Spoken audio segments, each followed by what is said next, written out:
texted my ex while lying next to my husband. He caught me and punished me badly. I don't even know why I texted my ex while lying next to my husband. One stupid text and I blew up my entire marriage. He saw everything right there in bed, and the way he reacted, I'll never forget.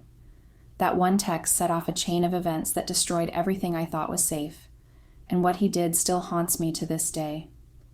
I was still in bed when it happened. The lights were off, my phone was dimmed, and I thought he was asleep.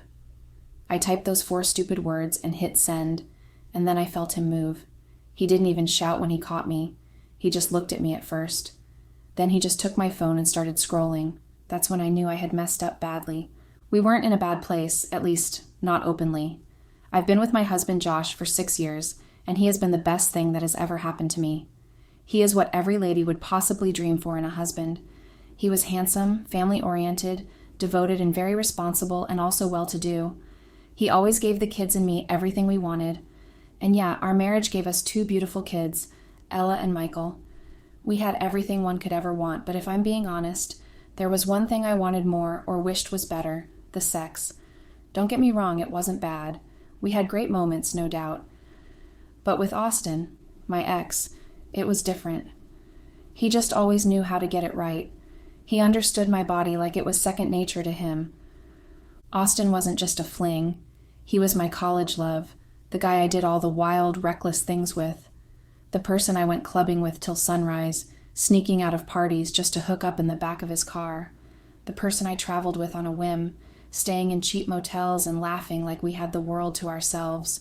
He always triggers this dopamine rush in me. Even just thinking about him now, it's like flipping a switch in my brain. But he was never husband material. I knew that back then, and I know it now. He wasn't someone to settle down and raise kids with. He wasn't dependable. He wasn't the guy who'd stay up all night with a sick baby or pay the bills on time. That was my husband. My husband was the man who built a life with me. Austin was the man who built my chaos. Still, sometimes chaos feels good, and that was the chaos I missed, because it was thrilling. As much I love it, I wanted a different life. I wanted to have children and be a mother, and that's what tore me and Austin apart. It's not like I'm saying I don't like my husband or he was my second option. I'm just saying that if Austin wasn't so against marriage and kids, I would have done this marriage thing with him. But I had to accept the reality of things and move on, and that's when I met my husband, Josh. And I love him so much, but intimate moments with him are no longer what it used to be anymore. And I think it's because we were not exploring and doing crazy shits. I needed all of that. I'm adventurous, and Josh just cringed at everything.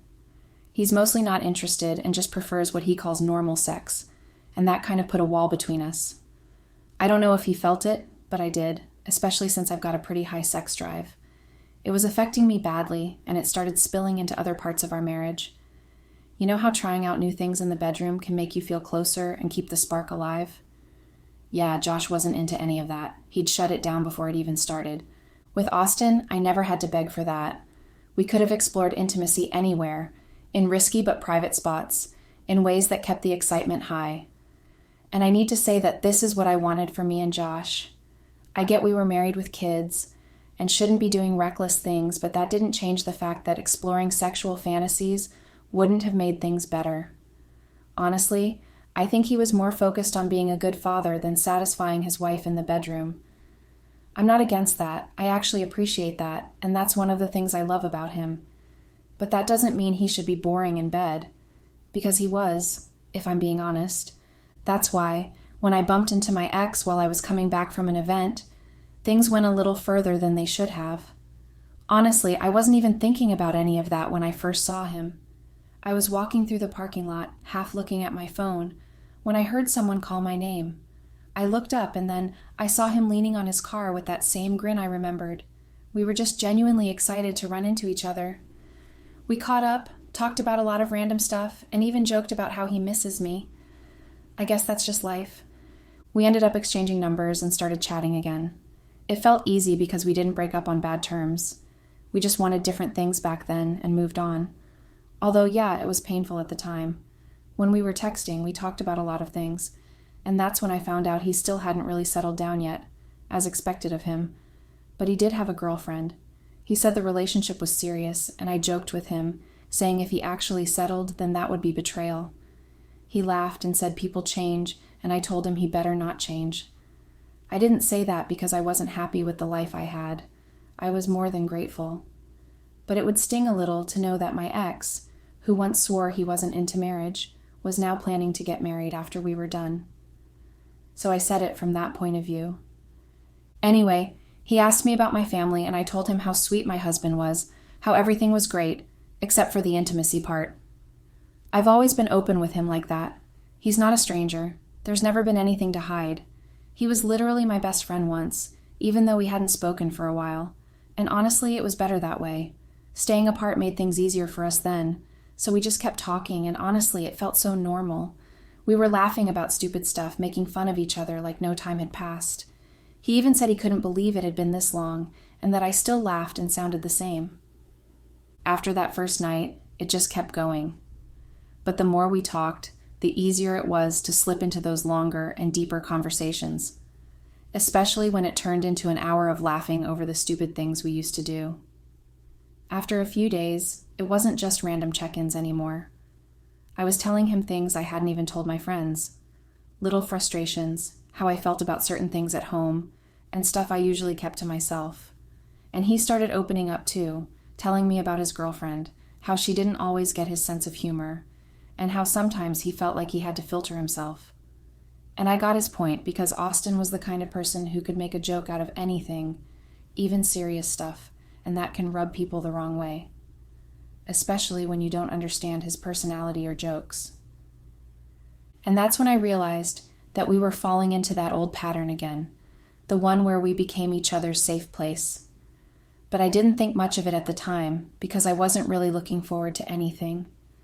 As much as I was craving something more from my husband, it wasn't enough for me to cross the boundaries. But the second we saw each other again, especially after being so vulnerable on the phone, it was like all those old feelings were just sitting there, waiting.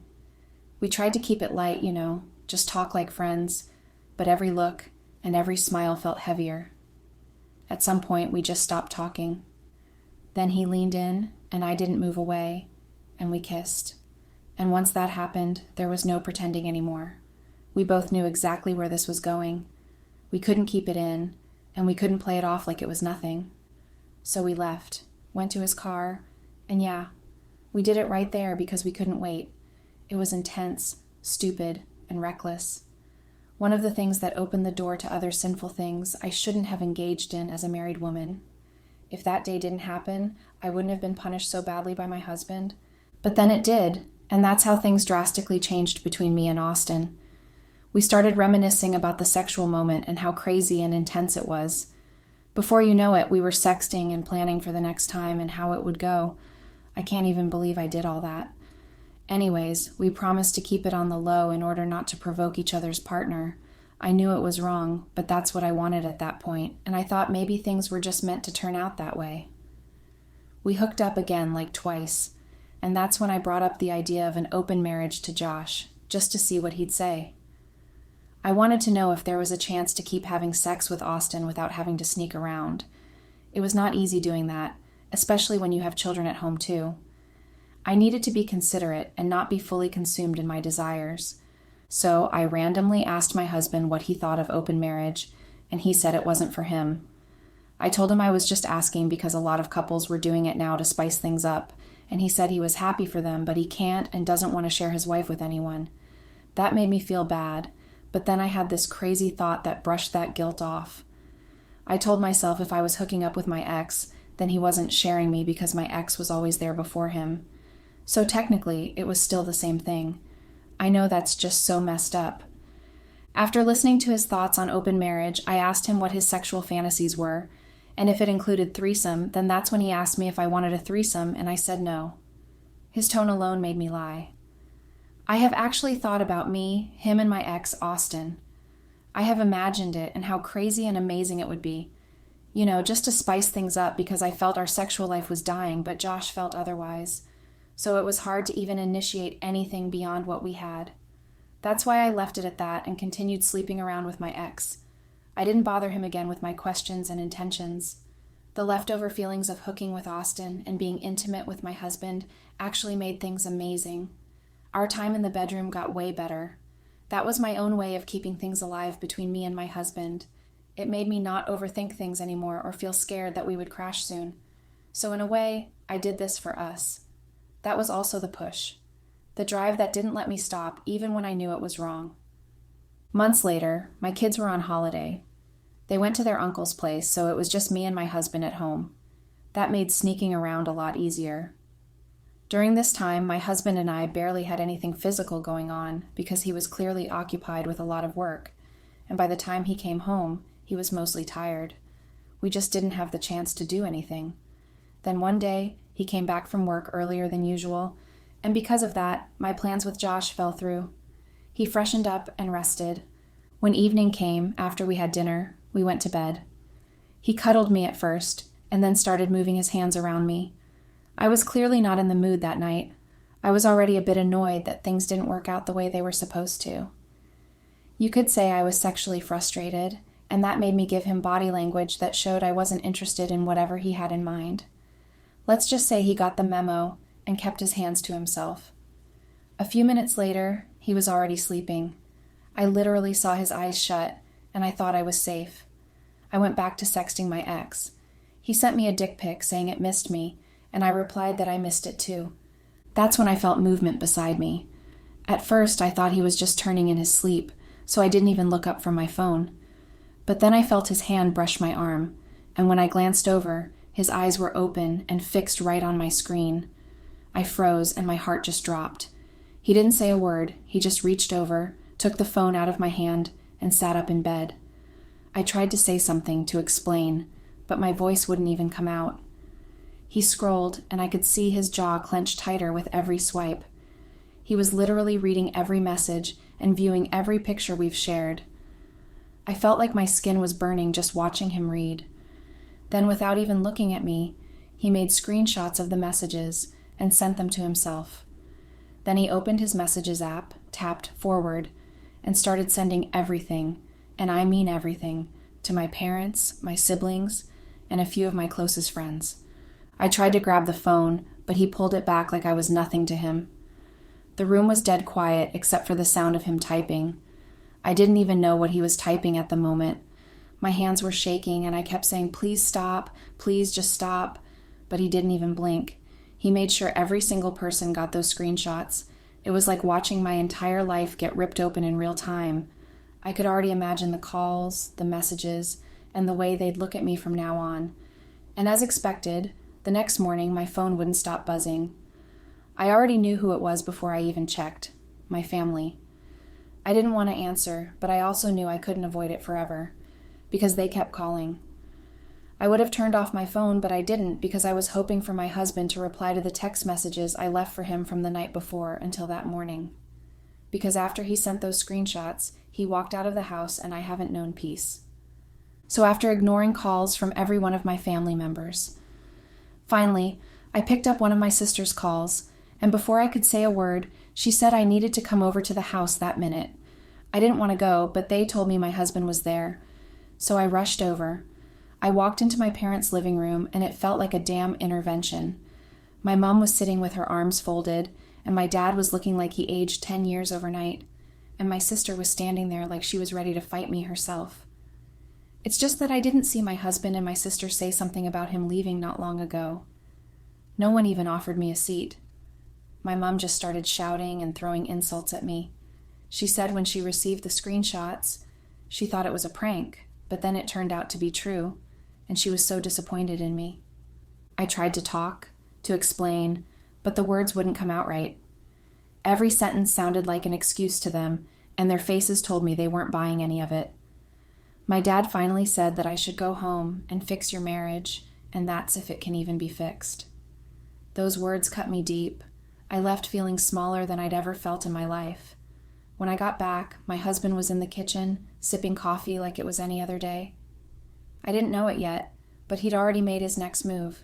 He was completely ignoring me, acting like he was the only one in the house. By noon, my debit card declined at the store when I went to get something. I checked my banking app, and our joint account was empty. I tried my credit card, but it was blocked. I even tried logging into our online banking, and I was locked out. He'd cut me off completely. I called him, thinking it had to be some mistake, because I get he was offended, but that wasn't enough to punish me this way. He was already not talking to me, no matter how many times I apologized and tried to fix things. It was literally embarrassing that I couldn't pay for the things I got. I was hungry, and there was no food at home. The grocery had just finished, and I was literally starving. But my call didn't go through. I tried texting, but still nothing. Even my social media messages wouldn't send. He'd shut every door I could use to reach him while we were still living under the same roof. And when I say under the same roof, I mean like strangers in the same building. He didn't speak to me at all. If I walked into a room, he'd walk out. If I sat at the dining table, he'd get up and eat somewhere else. It was like I didn't exist. That silence was suffocating. You'd think yelling would be worse, but no, this was colder. Every day felt heavier and difficult to get through because I knew he was still there, choosing not to acknowledge me. It was like being punished over and over again without him lifting a finger. At night, I'd lie in bed alone, crying and praying for a change of heart because it was getting too hard for me. He stayed in the guest room and he never touched me, and he never even looked at me long enough to make eye contact. And suddenly he started chatting with female friends I didn't know of. He was on call with them, laughing right in front of me. It's not like they said anything bad, but just witnessing how he was having a fun conversation with some other woman while I was in front of him pissed me off, especially given the fact that he was not even acknowledging my presence anymore, no matter what I said or did. It was like I'd been erased from his life, and he was just waiting for the right moment to erase me from it completely. And that moment was coming. A week later, I thought maybe things were going to calm down. He was still quiet and cold, but nothing new had happened in days. I started telling myself maybe he just needed time. I was praying for a chance to talk and somehow resolve things, but that hope lasted until Sunday, which was a day ago. My cousin was hosting a small family lunch, and I decided to go, thinking it might help me take my mind off everything. My husband didn't say he was coming, so I assumed he wasn't interested.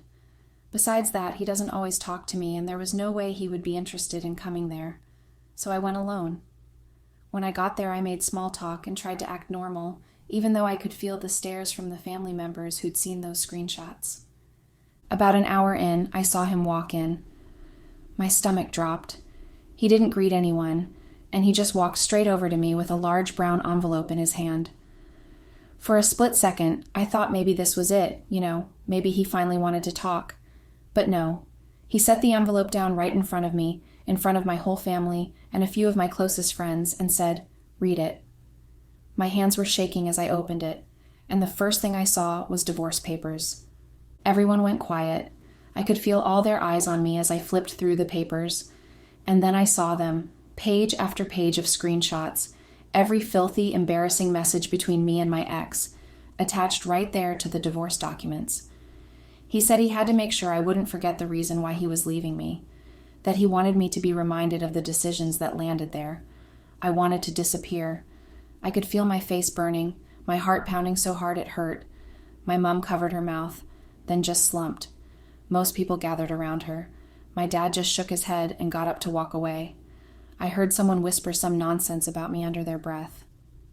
My cousin awkwardly started clearing plates, like she didn't know what else to do.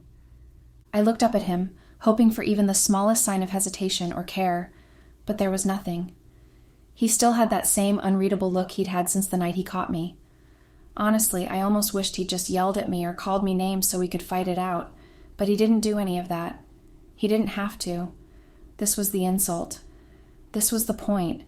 He left right after, and I knew it was over. I wished he had given me a chance to explain, or a chance to make it right. The marriage was dead, and he'd made sure the ending was as humiliating as possible.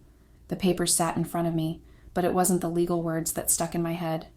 It was the faces around that table, every one of them now knowing the exact truth, and there was no coming back from that. How do I even heal from such humiliation? Update. I tried my best to fight for my marriage using my children as leverage, but my husband was firm with his decision.